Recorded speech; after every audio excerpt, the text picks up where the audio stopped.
سورہ نساء میں ارشاد ہے، اور جن عورتوں کی نافرمانی کا ڈر ہو تو اول مرتبہ انہیں معاف کر دیں اور پھر ان کے ساتھ ہم بستری کرنا ترک کر دیں، اور اگر پھر بھی یہ نہ سمجھیں تو انہیں مارو، پھر اگر وہ تمہاری اطاعت کرنے لگے تو تم بھی ان میں کوئی عیب نہ ڈھونڈو۔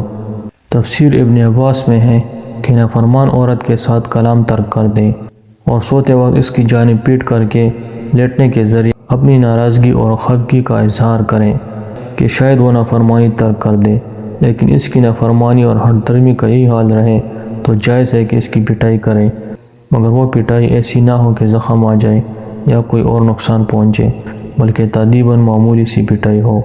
پھر اگر وہ باز آ جائے اور اطاعت کرنے لگے تو خواہ مخواہ جذبہ انتقام کی وجہ سے ان میں عیوب نہ ڈھونڈو اور نہ انہیں بے سہارا کر کے چھوڑ دینے کی ہرگز کوشش نہ کریں، بلکہ درگزر اور شفقت کا معاملہ رکھیں۔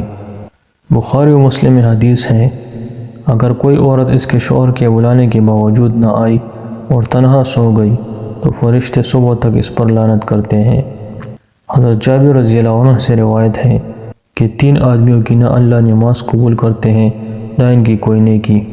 باغا ہوا غلام، وہ عورت جس کا شوہر کسی معقول وجہ سے اس سے ناراض ہو جب تک کہ اپنے شوہر کو دوبارہ راضی نہ کر لیں، شرابی جب تک اس کا نشہ نہ اتر جائے۔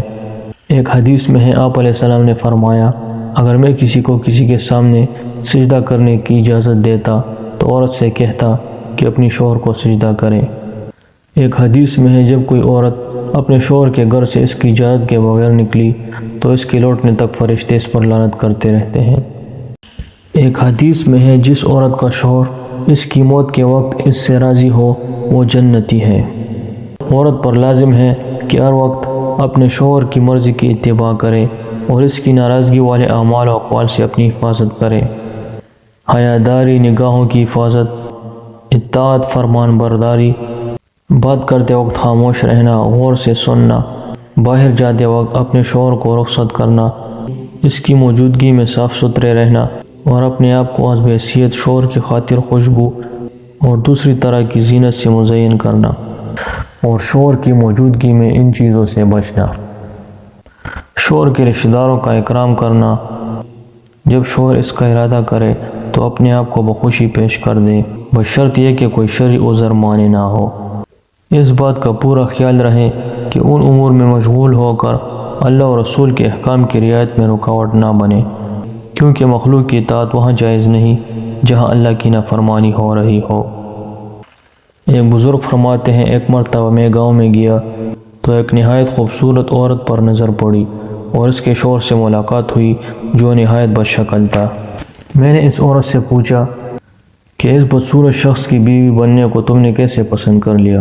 تو اس نے کہا، سن اے مسافر، میں سوچتی ہوں کہ ممکن ہے کہ اس بندے کا اللہ تعالیٰ سے بہترین تعلق ہو اور میرا تعلق اللہ سے اس جیسا نہ ہو، اس لیے اللہ نے اس کی اطاعت کی بدولت مجھے اس کا دنیاوی اجر بنا دیا اور اس کو میرے گناہوں کا دنیاوی انجام بنا دیا۔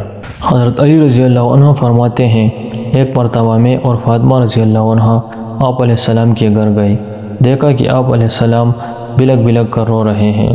میں نے کہا، میرے ماں باپ آپ پر قربان ہو، یا رسول اللہ آپ کیوں رو رہے ہیں؟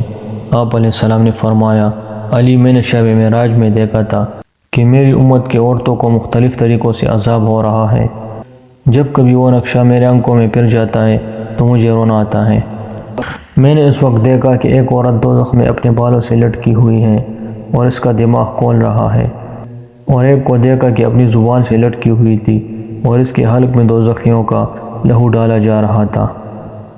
ایک عورت کو دیکھا کہ اس کے پیر پستانوں سے اور ہاتھ پیشانی سے کس دیے گئے، اور ایک عورت کو دیکھا جو اپنی پستانوں سے لٹک رہی تھی۔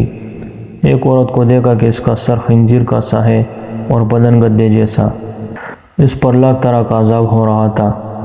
ایک عورت کو دیکھا کہ کتے کی شکل میں ہے اور آگ اس کے منہ میں داخل ہو کر پاخانہ کے مقام سے نکل رہی تھی، اور فرشتے آگ کی سلاخیں اس کے سر پر مار رہے تھے۔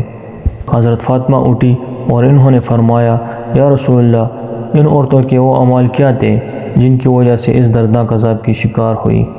آپ علیہ السلام نے فرمایا، بیٹی، پہلی عورت اپنی بال مردوں سے نہیں چھپاتی، دوسری عورت کا گناہ یہ تھا کہ بد زبانی اور بد کلامی کے ذریعے اپنے شوہر کو ستاتی، تیسری عورت اپنے شوہر کے بستر کی حفاظت نہیں کرتی تھی، یہ کسی اور کو بھی اپنے ساتھ سلاتی۔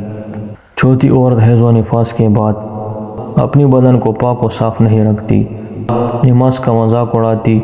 پانچویں عورت کا عمل یہ تھا کہ چغل خوری کیا کرتی، جھوٹ بولا کرتی۔ چھٹی عورت کا جرم یہ تھا کہ وہ احسان جتلاتی اور لوگوں سے حسد کیا کرتی۔ اور اے بیٹی یاد رکھ، اپنے شوہر کی نافرمانی کا ٹھکانہ بدترین ہے۔ ایک حدیث میں ہے، اپنے شوہر کی فرمان بردار بیوی کے لیے ہواؤں میں پرندے، سمندر میں مچھلیاں، آسمانوں میں فرشتے، حتیٰ کہ سورج اور چاند مغفرت کی دعا کرتے ہیں۔ اور جو کوئی عورت اپنی شوہر کی نافرمانی کرتی ہے تو اس پر اللہ کی، فرشتوں کی اور تمام مخلوقات کی لعنت ہوتی ہے۔ جس کسی عورت نے اپنے شوہر کے چہرے کو ترش بنایا تو اللہ کے غضب میں رہتی ہے جب تک کہ اپنے شوہر کو راضی نہ کر لے۔ اور جو کوئی عورت بغیر اجازت شوہر کے گھر سے باہر گئی، جب تک یہ عورت لوٹ کر نہیں آتی، فرشتے اس پر لعنت کرتے رہتے ہیں۔